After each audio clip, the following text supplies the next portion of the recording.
नमस्कार मंडळी, आज आहे आपला डेली व्लॉग चॅनलचा डे 16 आणि आपला डे 16 असा व्लॉग सुरू होतो आहे.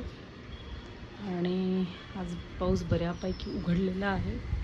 जे सगळं अंधारलेलं होतं ते बऱ्यापैकी उजाडलेलं दिसत आहे, पण ढगं आहे त्याच अजूनही. छान असा वारा सुटलेला आहे आणि वाऱ्यावर माझी गॅलरी मस्त डोलते. पण एक आहे की पावसामुळे गॅलरीचे हे हाल झालेले आहेत. आता हिला वॉश करायचं की तसंच राहू द्यायचं, कारण परत पाऊस येणार आणि परत ते सगळं तसंच होणार मेस. सो लेट्स सी काय करायचं. बाकी मला ह्याची सोय काहीतरी लावावी लागेल यार. ते सरळ राहत नाही आहे. तर याला गुंडावू कुठे ठेवू कसं समजत नाही आहे. आता बघूया. याचं काय बऱ्यापैकी उंच झालं आहे आपल्यापेक्षा, माझ्यापेक्षा बरंच उंच झालं आहे ते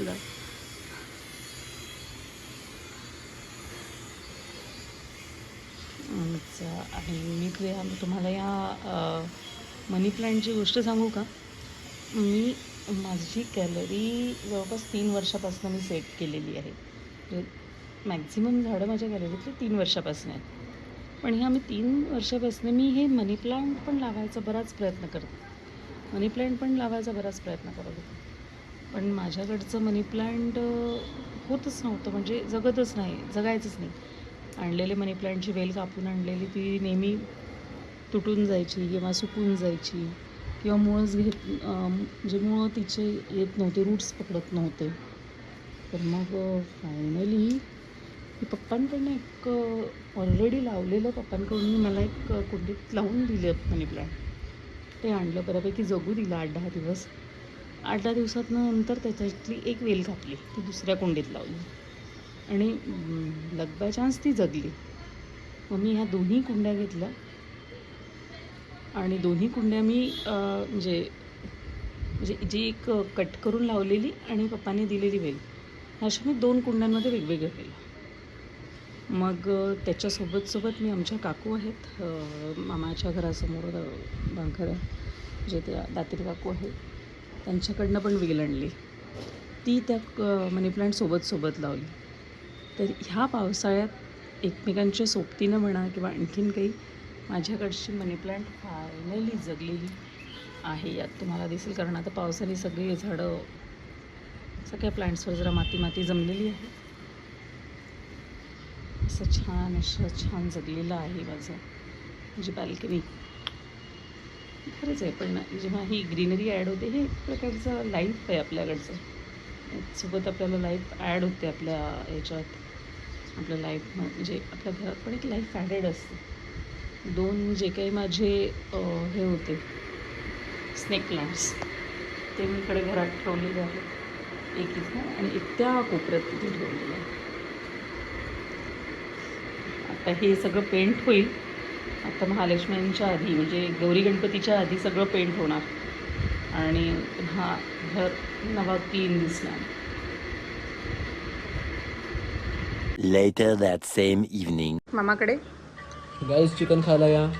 हो, आणि आम्हाला मामीने दिले आहे. तो म्हणतो चिकन खायला या, पण आम्हाला दिलं मामीने पकोडे. हे चिकन पकोडे नाही आहे, हे डाळ पकोडे आहे.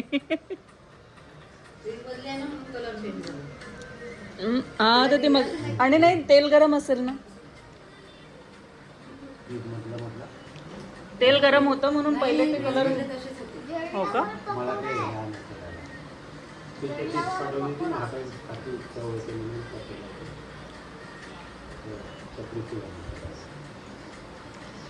मामा कशा झाल्या. सर्वज्ञाला लागली होती भूक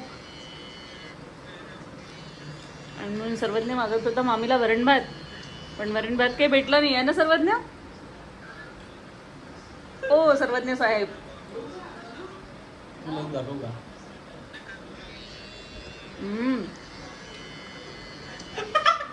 तर आज आम्ही आलो आहे लेट घरी आणि आज आम्हाला आला आहे कंटाळा स्वयंपाकाचा.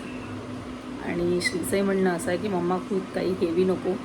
काल छान इडली झालेली, मुलांची इच्छा इडलीचीच होती, पण आता इडली नाही. सो श्री म्हणते आहे की मम्मा फोडणीची खिचडी कर. सो आता आपण करणार आहोत दाल खिचडी, तडका दाल खिचडी. सो भेटूया मग जेवताना. काय चालू आहे?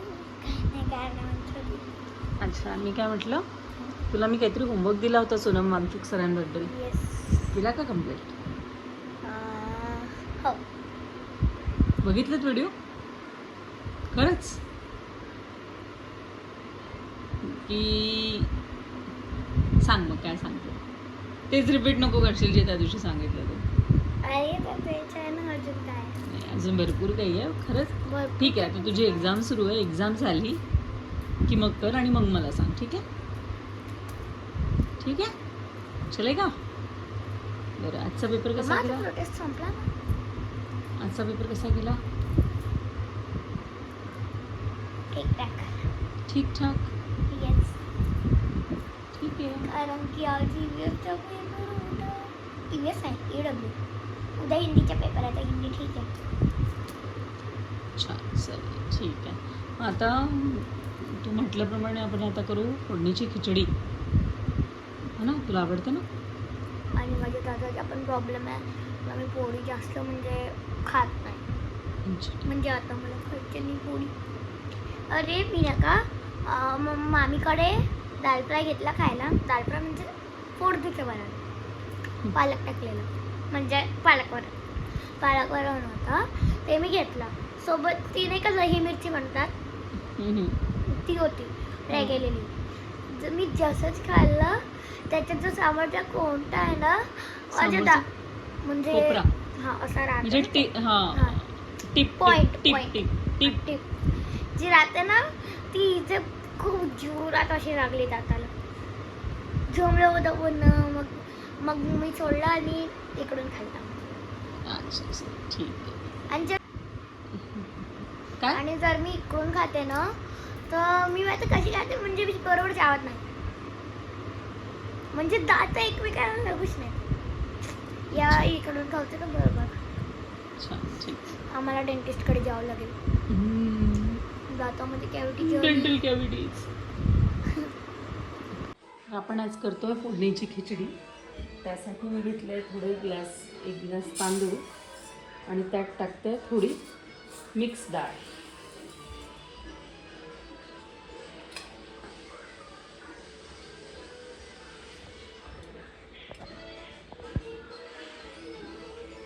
तर हे मिक्स केलेलं आहे आणि हे असं मिक्स झालं आहे. ओप्स. आणि मी हे थोडं धुवून घेणार आहे. हे मिक्स डाळ आणि तांदूळ मी धुवून घेतले आणि ह्यात मी बऱ्यापैकी पाणी घालून ते आता कुकरला लावणार आहे. आणि कुकरला लावण्याच्या आधी यात मी थोडं मीठ आणि हळद पण घालणार आहे. आणि आपण जी नॉर्मली खिचडी करतो त्यापेक्षा यात पाणी थोडंसं जास्त टाकायचं, म्हणजे ती जी सॉफ्ट आणि खिचडी असते ती करणार. ते तोच टेक्स्चर आहे का, ती सॉफ्ट आणि व्यवस्थित मिक्स होते, व्यवस्थित शिजते. तर मी यात थोडं तिखट पण घालणार आहे. सॉरी, तिखट नाही, हळद घालते.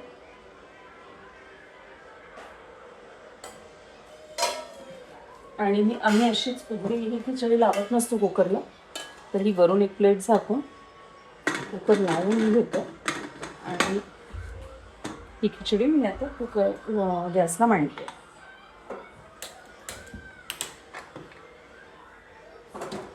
आणि यानंतर भेटू आपण फोडणी घालताना. तर खिचडी अशी शिजून तयार आहे आणि ती छान अशी सॉफ्ट अशी शिजलेली आहे. आता मी हिला एकदा स्मॅशरने स्मॅश करून घेईल आणि नंतर मग फोडणी टाकेल. सोचो के मन को बोलांगा की तेरी तगलाज शायरी ये मनो तो सोचेगी क्या तू मिट्टी मिट्टी ना बोलाजी शायरी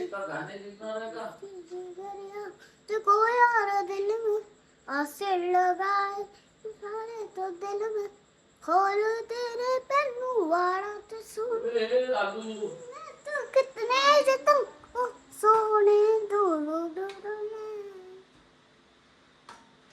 झालं इतकंच येतं गाणं नाही. सोचूं कि मन्ने को बोलांगा कि तेरी तावल्ला जी शायरी बिके के नन्नो तू सोचेगी क्या तू मिट्टी तावल्ला जी शायरी. खिचडी मी मॅश करून घेतली आणि मी याला टाकणार आता तडका. तडक्यात टाकणार आहे मी हो बेटा, तडक्यात टाकणार आहे लसणाच्या काही पाकळ्या घेतल्या, अर्धा आणि त्याला अशा कापून घेतलं, मिरची, हे आपलं कढीलिंबाचा पाला आणि टोमॅटो आणि सोबत थोडे मटर पण घालणार आहे.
मी जॉबला असताना आमचे एक कॅन्टीनवाले बनवून द्यायचे हॉस्पिटलला. So yummy. तर मग आता टेस्ट करून पाहूया कशी झाली आहे.